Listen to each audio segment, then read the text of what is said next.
Give me your best ones. Here we go. Audition time. All right, here we go. I got it. It's disco time. No? Velocitate.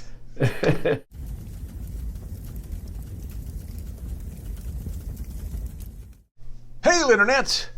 It's Paul. It's Matt. The Dork Lords. We are here talking about Star Trek Discovery, the Season 3 finale, That Hope Is You, Part 2. Because Part 1 was the first episode of the season. Bookending. Yes.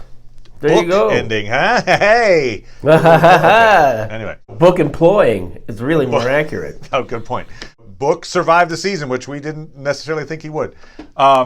We open with Adira and Gray arriving in the Hollow Suite to give Saru and Culber radiation meds. And I have to admit, I called it that the Hollow Suite might give Gray a visible form. He has to admit it. That's right. Damn it. The team is trying to get Sakal to face his fears and find a way to contact Discovery. And you see the radiation is working its way, but now they got meds thanks to Adira. We end the season with the new captain of the Discovery, Michael Burnham, issuing her new tagline, her take on Engage, which is, let's fly. Ship takes off. End of season. There's no cliffhanger. No. It's just like, all right, got new uniforms, and you're captain of the Discovery. Saru is now like an ambassador to Kaminar or something like that. So he is, at least temporarily, he's off the ship, maybe off the show. Like I assume he'll be some kind of a occasional guest star. The people running the show said he will return. Right, in some way. But now does that mean for 2 episodes, or does that mean? Yeah. Well, anyway, we got the big finale. I think it answered most of the questions that were proposed through the season. So in that way, it wrapped things up. Yes. Paul, what are your thoughts generally, sir, on this finale? I hope now, with this season concluded, that the show can decide what it wants to be. I think you definitely. I mean, this is the conclusion of the season, so it's hard not to look at it as the season as a whole, and in the series so far as a whole. They put themselves in a very particular place with this character, which they never have with Michael Burnham, never had before, which is someone who we're going to put that person in such a bad place that it makes you wonder if how they could succeed. They've never done that before. So you're saying from season 1 when Yep. she was court-martialed? No, okay. Right. Yeah. And also, too, it started in between 2 eras of Star Trek. And now it's in the future. It's in the further than they've ever gone before. So, that's quite a big change. And, so it'll be interesting to see what they decide that the show is next. I mean, if they're going to be true to themselves, I guess it might not stay that way. So I'm still interested in the show. I think, it did some, and there were some things that I liked this season. And this particular episode, they made a number of choices that perhaps I would have made differently. And I think it was all to sort of get them to where they ended up, and I think it's a fine place to be to end up where with the as Michael as captain and Saru doing something else. See, it seems like the main arc then for this season, especially with the That Hope Is You Part 1 and Part 2, is to show the evolution of Michael to become captain, starting with someone who's like, I don't know if I belong anymore, and so. I think they were effective at showing the I don't think I belong anymore. So much so that you and I were talking about well, maybe she's going to, leave the ship. She's going to be what Saru did, basically. Right, exactly. I have a new purpose. Yeah. And temporarily leave the ship by the end of the season. But so I don't think they really did a great job at showing how, she goes, oh no, she doesn't look like she's really working with the Federation anymore. That the coming back to I belong to be captain, I think was maybe undersold. So, I feel like, I would argue that her strongest motivation was discovering what the burn really was. And I know, and because I was never a fan of that, but okay. Right, yeah, but I feel like some of the strains of her thinking she doesn't belong in Starfleet is that they weren't taking that very seriously, or as seriously as she felt they should. Right. Well, also, I feel like it was like I spent this year by myself, and I had a moment to reflect, and I had this existence with Book, who obviously they have a loving relationship. And she saw this idea of like, well, you know what? Do I need the Federation? Is that a thing? And then, by now, she does need the Federation, and Book's alive. We thought maybe, like that pull away from the Federation, which was Book, might die. Hence, she would come back to the Federation. But no.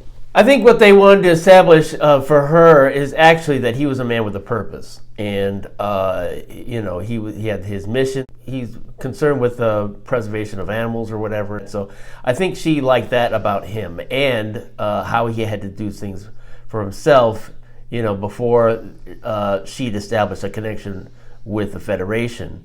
And so I feel like she thought that she had learned how to be autonomous there. And I would argue that perhaps what she was really seeing was she wanted to be in charge. And so even though she was giving Saru, it was like, oh, no, you should be the captain or whatever, I think that's because she saw his role there in terms of being the captain is stronger than she saw it herself. But the way that she drove everything towards finding the answer to this question, I mean, if it weren't for that, I mean, she was making the case that it was important for Starfleet. The fact that she was so driven to do that really spoke to the fact to me that she was really Starfleet all along. Not only is Book on the show, but now Book, we find out, is able to use the spore drive, and perhaps the guy he calls brother. Right. There are other people from his planet who have the same ability he does. Right. Who apparently might suddenly become spore drive engineers. Sure, yeah. I imagine, my guess is, well, if you come back for season 4, it'll be a passage of time, and now there'll be some spore drives. And the people piloting them are probably going to be Book's lineage. He can do the piloting. It's not just Stamets. I was glad that, remember last time I said, please don't do a Stamets apologize scene. And they didn't do it. No, they didn't do it. They did not. I was like, thank you. He gives her kind of a dirty look and like looks away from her. But what I did want, I think I wanted one scene. You wanted a confrontation of some sort? Yeah, a little confrontation moment of like, hey, I still don't forgive you. I get it. I wonder if they did it non-verbally, but right, yeah, and it's possible that they want to make sure they give it enough time. Yep. I mean, they ended up, not giving any time at all to Saru's goodbye to Michael. So, it would have, I think, been rather strange if they snuck in. Well, hold on a second, Saru. Like, I think we should talk, Michael. Yeah. And then, like, Stamets would push him to the side, and I'll tell you something. Great moment for it would have been when she comes out. They got the new U's on, and they've parted for her as she walks up, and then like Stamets steps up.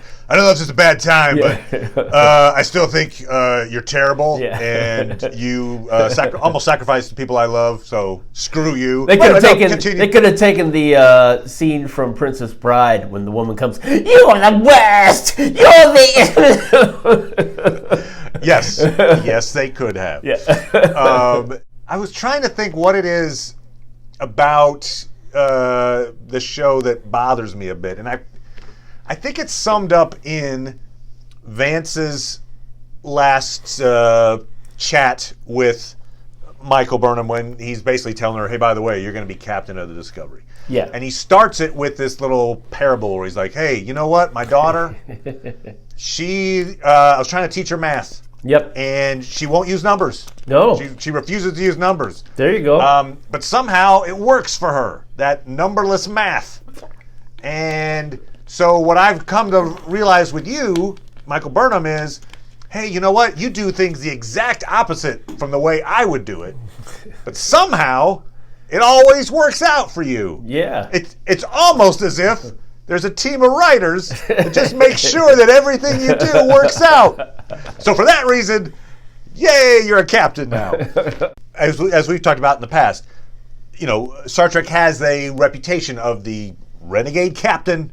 And so in that regard, Michael Burnham certainly fits that mold. I feel like it seems like a lot of her choices just end up being like a coin flip. I mean, she does two things in this episode where you're like, the first one was where she says she's captured by Osira. Right. And she's like, hey, Osira, you should page Vance because I'll save us here. And so, Osira puts Vance on. Vance is like, what's going on? And it's like, no, I paged you. I called you. Whatever, page. I did whatever. Hailed you. I hailed you, yeah. I give you a page. Doot, doot, doot. Oh, okay, let me call. Anyway, so, and then she's like, look, I know I got a gun to my head and everything's terrible and you actually have the discovery here, but trust me, let us go. Yes. And the fact that Vance is like, okay, like, she says, in fact, to get Vance to say it, she's like, trust me, I'm not going to let you down. But she's like, in that moment, she is certainly, gun to head. And she doesn't know, she knows that she sent out a message to Tilly, hoping that Tilly would figure it out and then do stuff. But she doesn't know if they're even alive down there. And so she's just making a million assumptions that all work out. And so that's one where you're like, that's not a... But you've got to admit, though, that, Shatner made a whole bunch of crazy-ass schemes that, could have failed. That's true. I did think about this, though. And yes, you're correct. They're like the things that should have failed and didn't. But I think what I like are the ones where it seems reckless. Yes. And then you find out later, like, oh, I had this backup plan all along. Yeah. And so, for instance, I was trying to think like a good example. I think an example might be the Kobayashi Maru. Yeah, right. So it's like Kirk's like, oh, it's the test that no one can pass? All right, let's do this. Shoot that guy. Do that thing. Drop the shields. But, hey, look at that. I won. And then you find out the reveal is because he cheated. Because he fixed the test. I thought you were going to say that when they were on the ship in the Wrath of Khan, not on the ship, they were on the planet, and Khan thought, oh no, I can strand them on the planet, but because they use encoded messages, it's going to take 2 days when it's only going to take 2 hours, so hours or days or whatever. And so then you see, it wasn't stupid that he got him mad and got stranded. They really had a plan. They actually were going to get, beamed out much earlier, and then they can, get the drop on old Khan there. Yeah, right. So it's like the audience is just not clued in on the ultimate plan. Yeah, those are the kind of things I appreciate, and I feel like the writers here don't do that. They don't go the extra mile. They're just like, oh, it's a flip. Like, for instance, at the end of this episode, all right, we're going to drop the warp core, and then I certainly hope Book knows how to fly this ship, even though he's never flown it ever, has never approached it. I hope he can navigate. Better do it. You got seconds, because we're all going to die. You're like, okay, it works out, but is that really a great command decision? I would still be like, I think you should be demoted. I don't know. That's not the best idea. So, thank God we worked out. You're demoted. But anyway, it's So the writers are like, all right, let's just do this. You can't fail. Which, hey, if I knew that somebody in my story couldn't fail, you better. Yep, you're their captain, all right. Make that person awesome. Woohoo! It's not that I don't like the show. I do like the show. Do you? I feel like I'm a little disappointed. Well, I don't love the show. Let's put it that way. We wouldn't be covering this thing if I didn't like it in some way. We have a choice. I guess the only show that we ever covered where I was kind of like, oh God, let's just get this over with, was I think it was Night Flyers, which the actor who played Book was in it.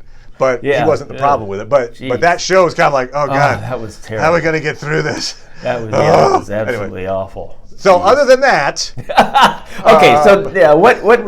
what did you like in like these shows? I just feel like they're so close to being a great show that just picking better writers doesn't sound like it's that hard. I don't know. Like just get rid of those. bring in the new batch, pay them the same. Hey! I don't know. Anyway, they got the production value. They've got the actors. They've got a lot going for them. And it's just like, oh, okay. I do feel like next season they're going to have, I think Gray will be fully visible. I think they're going to do like a hollow emitter type thing. And that was it. I like the metaphor there of being seen. Yeah, that was great.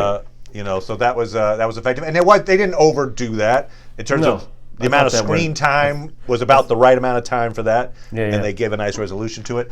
And as much as I'm not a fan of like making the Burn this gigantic season-long arc, I actually thought this was some of the strongest stuff in this episode was Saru talking to Sakal. Oh, yeah. And, getting him to overcome his fears. And that moment when the hollow emitter drops and then we see Saru again as a Kelpie, that was a pretty cool moment, really. It was they really played that well. That was good. I appreciated that. Yeah. I had a moment where I was like, oh, wait. when they make Sakal relive the moment that he yelled and destroyed the quadrant. Like, maybe that's not the best idea. Yes. Maybe he's just going to do it again. But he managed to keep him from not screaming. And as you correctly deduced, once he gets separated from the planet, he doesn't have that power anymore. Yeah. So he goes back to Kaminar, and that's why Saru leaves the ship, is to kind of mentor him and, I don't know, basically become a mentor on Kaminar, I assume. So that storyline, I thought actually resolved itself well. Is it Zera, the evil second in command guy under Zera? Yes. Because we were calling him Hans Gruber last time. Yes. Like Hans Gruber, falls to his death. That's true. I still don't like their elevators. I think that's stupid. It was weird. It actually confused me. Yeah. I thought, obviously I assumed they were on Discovery. Then when I saw those elevators and then they were in that big data collection area, I thought, I get it. They're actually at Federation headquarters.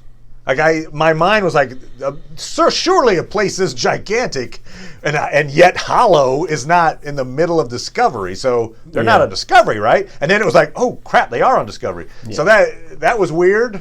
I mean, they were like, this will be a fun visual, but it didn't. That created a whole new view of the ship for me. Maybe if we had seen that before, like that's something we know about the ship. It's got this area, but to show it for the first time and then just kind of make an assumption that it just felt weird. It was clunky. I didn't understand where they were. This was a little odd too. Osira is trying to torture Book. Yes. To figure out the way to get in the nebula. I guess maybe. Anyway, he's got information that they want. Right. And he's like, nope, ain't telling you. So, bring in Michael. Yes. And they realize, they're important to each other. Yes. And then they keep torturing Book. Yes. To try to get Michael. Yes. To convince Book to tell him the stuff. I was like, isn't it? Wouldn't you normally you love that person? Well, then we're going to torture that person. Until you, instead it was Michael must have been like, I guess I got off easy. All right. No, I thought I was about, Book, no. Anyway, it was just a weird, the psychology of it I didn't necessarily follow, but anyway. You're like, let me help you. You're right. Torture them. Which we also did see that Aurelio is against that, and then it's like, I'm actually against torture, but I really don't like stupid torture. Right. Pointless torture. Come on. Considering last episode he did, they had handcuffed Stamets and he was, questioning him. But anyway. So that didn't resolve quite the way I thought it would. But I guess, so Aurelio do we see him after? Is he now part of, the Federation at all or anything? Yeah, because I think he was giving them some instruction or something. I think he was, yeah. Okay. So it's like, if you do this, then you can, All right. So Osira is dead. Yes. Michael Burnham shoots her through the programmable matter. So, we had also hoped that maybe the Emerald Chain and the Federation would have this coming together thing, like as they proposed in the last episode. Right. That doesn't seem to have been the thing. Like once she gets turned down, Osira's like, all right, screw it. Yeah. Kill them all. Yeah. So I hope the Emerald Chain doesn't completely disappear next season. I am, I don't know. I haven't yet looked over the episodes of the season, but perhaps actually if they hadn't made so much of this burn situation, maybe if they just made, like halfway through the season. I mean, it was kind of good that they waited a number of episodes before they saw the Federation, I guess. So it's really hard to think about how you would change it, but I think I'd rather have a greater sense of what the Emerald Chain is and the universe around them is than I have currently. I thought that was interesting, the whole bit about how the Emerald Chain might integrate with, that has a lot of potential dramatically. So I don't want to see that disappear. I agree.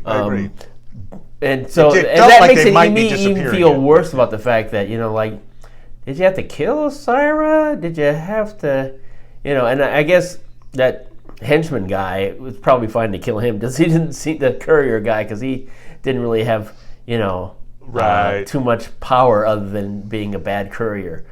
But, she was a fairly decent, Osira was a very decent villain. I think it would have been okay to keep her around. In fact, she reminds me a little, in a way, of Guldakat.